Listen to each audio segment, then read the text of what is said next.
votamos sobre el presente.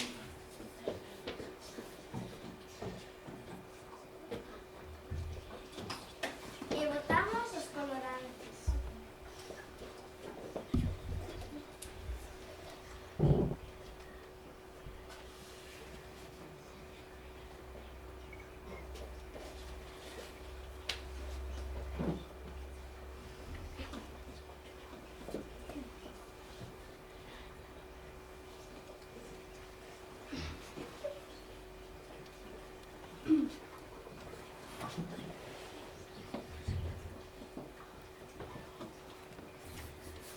Votamos a purpurina.